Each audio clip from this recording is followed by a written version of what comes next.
gi. Maybe. Yeah, I think that's right. And it's got this like pointillism fabric to it, and then it's got little decals on it that, like, it just screams. It just pops. Everything pops here. And then so he's It's telling... interesting you say pops though, because I think my one problem with the art is sometimes there isn't very much depth to it. Like it's kind of that style, but like if we look at that action scene, there's no like layering depth to it. There's no like foreground and background.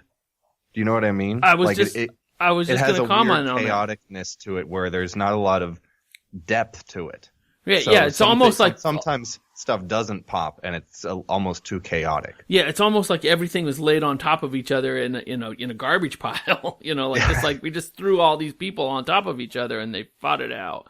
But like, so he's telling this old woman the story of his life and how he was supposed to protect. They were hit. So her husband lost his life at this battle. The same battle that our rabbit guy. What's his name again? Usagi, and the battle Usagi. is Adachigara. Adachigara, the battle of.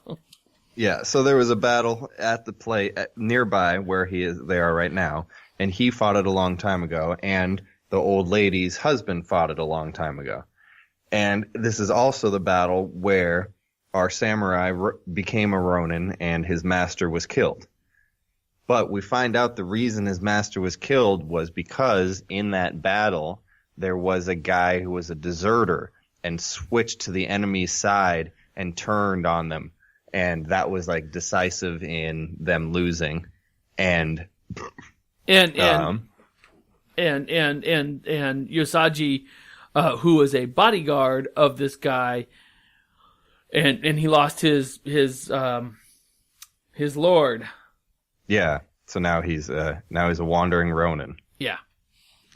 And so they're both lamenting having these losses from this battle. He lost his master, she lost her husband. And she invites him to stay. There's a cot for you to stay. Oh, so there was a little bit of this was cool. I thought this was super cool and gross. And this I thought this would be all ages. It's borderline all ages. I don't think it's very gross. Yeah. So the enemy will do gross stuff to your body if they get to want to, to humiliate you in the afterlife, I guess. Where are you? So this is where Usagi chops off the head of his master and buries it before his and whilst he's doing this, he misses the battle. That's how he survived.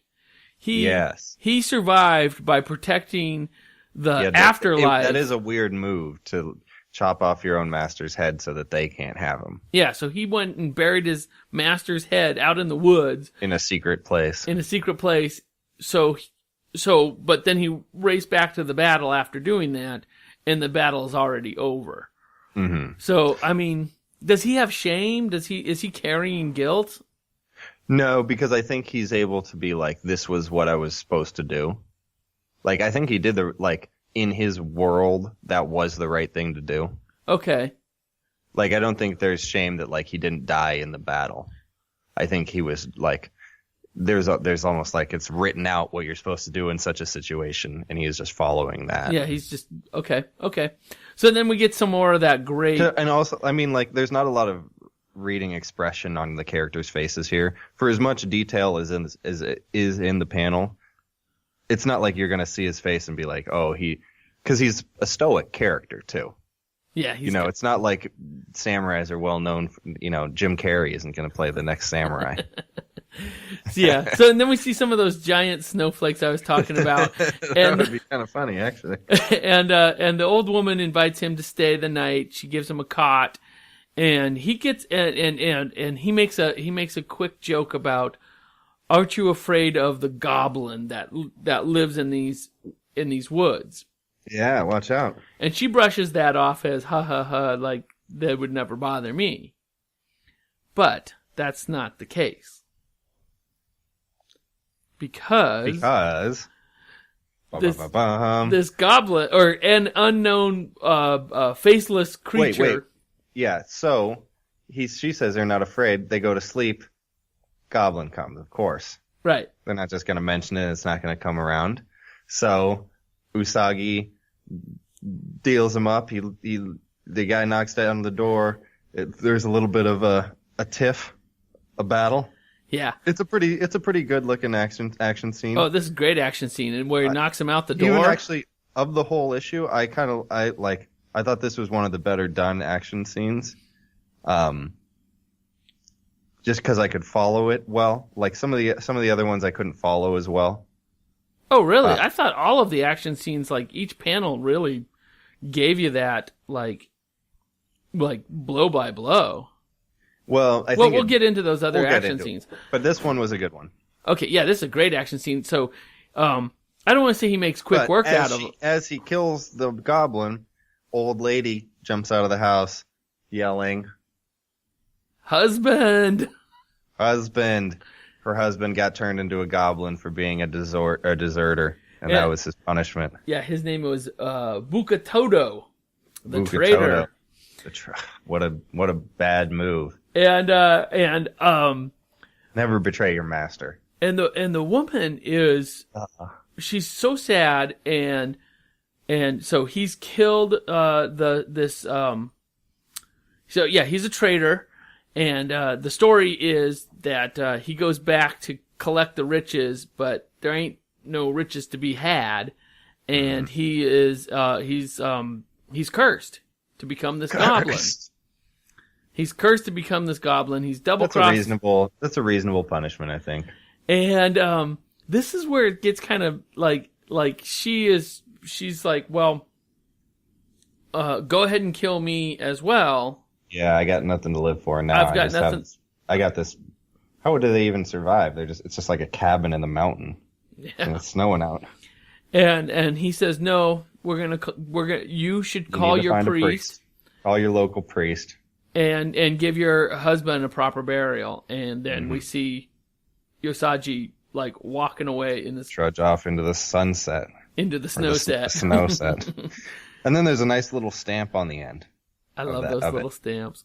Yeah, I don't know what it means, but it might mean Earth. How do you know so much about? No, I just totally guessed on that. I think it means the end, or to be continued. Yeah, you're right. Probably. All right, so that's all of those are better guesses. So these are all short. One story, and that when I read this issue the first time, I thought I thought I had read a whole comic. Like I was totally surprised that I had read only 10 pages. I thought it'd been like a full 32 or something. Yeah, isn't it great? Like how much just story and art is packed into one short 10-page story. Yeah. Yeah, there's a lot of ink great. here. There's a lot of because you establish the character, even though it's a pretty well-known archetype. You establish him. You give this first story gives him some backstory as to how he became the way he is. You got some action. You got some good art. Yeah, solid. It's just boom, boom, boom. And that's why I just want to keep reading it because they are these short, fun stories that happen really fast. Yeah, it's fast, but it's slow at the same time. Yeah, because there's just so much to take in. I had to go back and reread these because there was a lot to take in. Just like this next story. So the next story is. So then we got a next story, and this one's called Lone Rabbit and Child. And this one on the first page, there's like these 3 panels above the main title panel, which are they kind of do a lot. And I kind of glanced over them the first time, but I'm looking back at them, and it shows panda the child is a panda, and the panda is under the arm, and there's these ninja type characters fighting, and he's I don't even know what's going on in the third panel, Larry. There's like singing. They're running away. Yeah. So those are like they made their way, and so basically what happened is there is a punch up, and this young gal who calls herself the vassal of this young lord, the panda, grabs him and makes way, gets him out of harm's way because there's some guys who are trying to get after him. Yeah, and so then they run through the rice paddies. Yeah, so they run through the rice paddies, and so we just get this.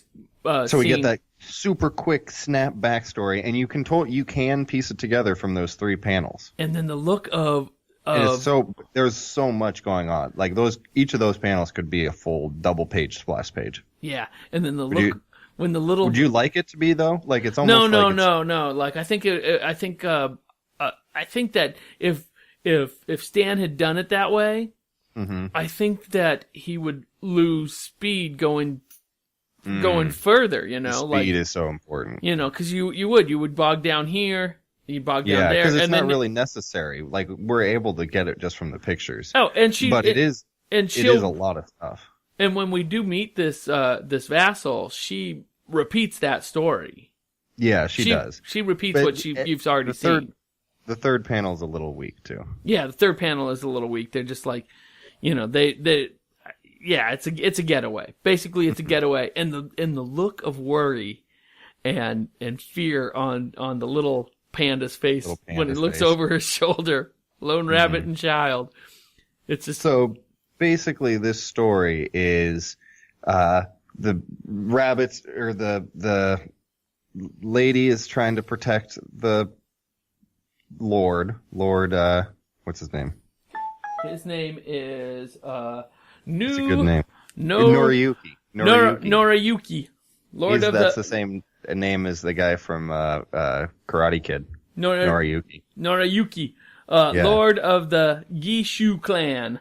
Or the Gishus. So Noriyuki it's basically like if you've played video games, it's a what do they call it when you have to you have a person an escort mission. It's an escort mission. You got to get Lord Noriyuki to wherever he's going. And he's got one person to protect him, this girl who seems like she's got some samurai level of her own. She's got like a cool wrist guard type thing, and she's able to stick it out with Usagi for a quick back and forth. Her name is Tumo Ame. I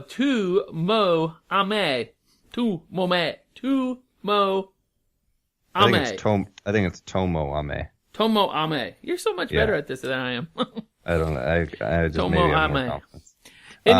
And she they're on the same team. Yeah, well, they don't know what teams are teams because she's convinced he is just a rogue that's going to be out there and be trouble.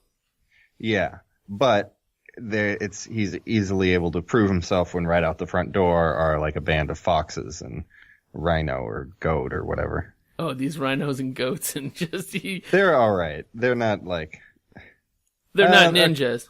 They're not ninjas. But that guy looks pretty shifty-eyed. They don't look they're not that great drawn either. Oh, I think they're all right. I like their costumes, but their costumes are great. Yeah. That rhino head looks a little rough. The rhino's pretty solid. I thought the rhino. Yeah, the rhino looks pretty good. Maybe I'm judging them a little harsh because there aren't in that many panels. Yeah, it says it's fat cat, a goat, a rhino, a fox, and then I don't know what that guy like a pig. Yeah, maybe. Anyhow, Usagi gets in there and actually I take it back. He did all that work just for one panel or 3 panels. Good job. Yeah, good job. I think it's a good job all the way around. Anyhow, Usagi, my favorite line of the book. My favorite line of the book is right here. I'm going to up this one. Agreed. Go away. I just woke up. I'm in a bad mood. Yeah, there you go. That's Usagi, and these guys are, who are you? Let's take care of this turkey, and a fight ensues. And it's a great fight. Like, Usagi just chops them all up. Yeah, but it's a really long, it almost leads to like a really long chase where then they get back up and they have to run to a boat for safety.